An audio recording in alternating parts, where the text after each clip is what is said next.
The Broken Lady Millionaire. Chapter 1. Toast of the Town.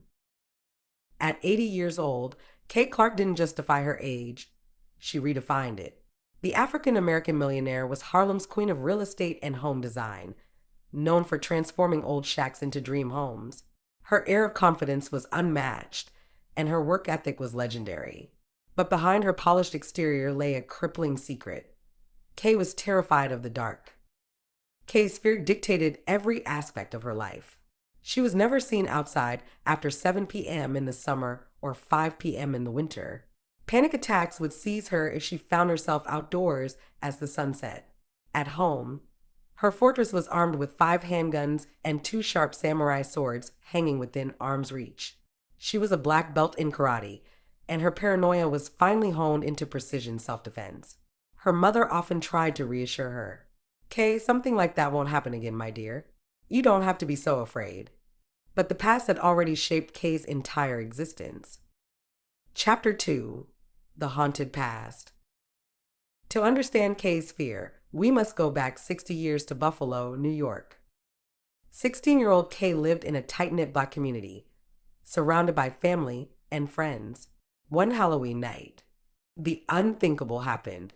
A band of white-hooded monsters swept through their neighborhood, violating young girls and killing men in a spree of violence fueled by hate. Kay was one of the victims, and her beloved father was among the dead. That night, her innocence was shattered. In the months that followed, Kay discovered she was pregnant.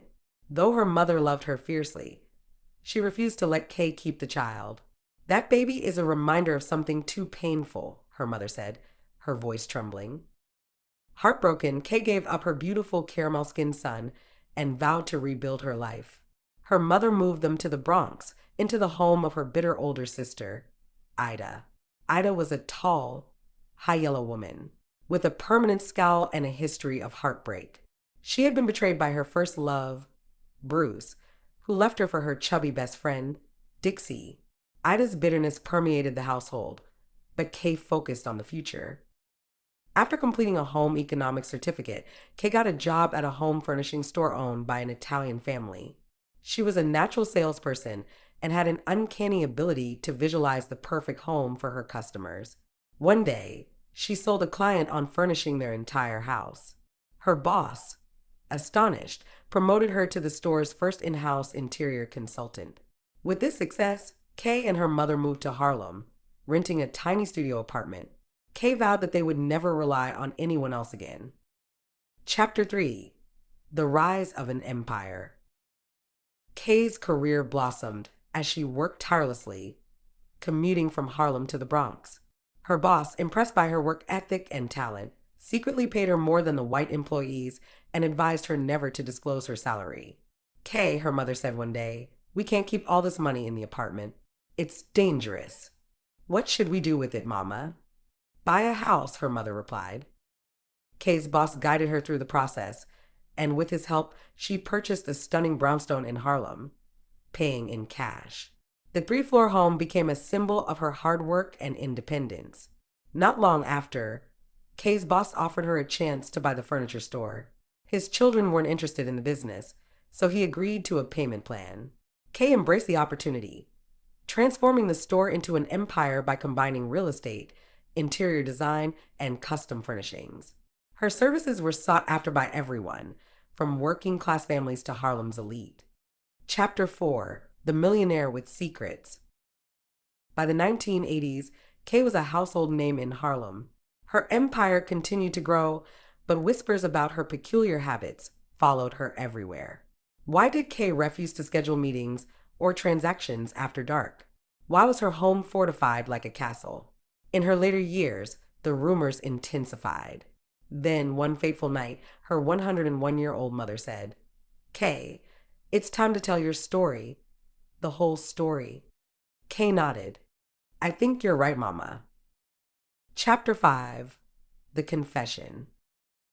Kay called the highest-rated morning talk show in the city and booked an exclusive interview.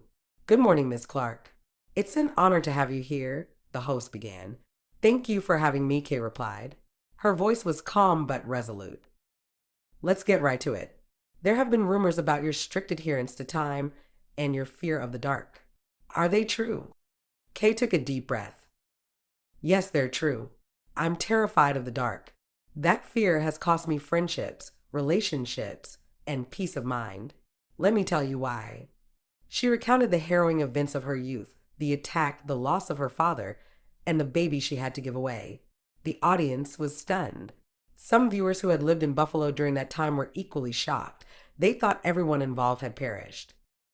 Chapter 6: The Unexpected Reunion. Weeks after the interview, Kay received a knock at her door. Looking out the window, she saw a sleek Bentley limousine parked outside. When she opened the door, a tall, well dressed man stood before her. "Long time no see, Senator," she said with a smile. "What are you doing here so early in the morning? Shouldn't you be in D.C. taking care of business?" The man smiled back. "I'm on my way, but I had to see my mama and grandma first." Kay's hands flew to her mouth. Tears streamed down her face as she whispered, "My son." The senator nodded and pulled her into a hug. "Yes, Mama. It's me. I'm home." Epilogue. Kate Clark, the broken lady millionaire, was no longer broken. She had conquered her past, reclaimed her future, and reunited with the son she thought she'd lost forever. And in that moment, the darkness no longer had power over her.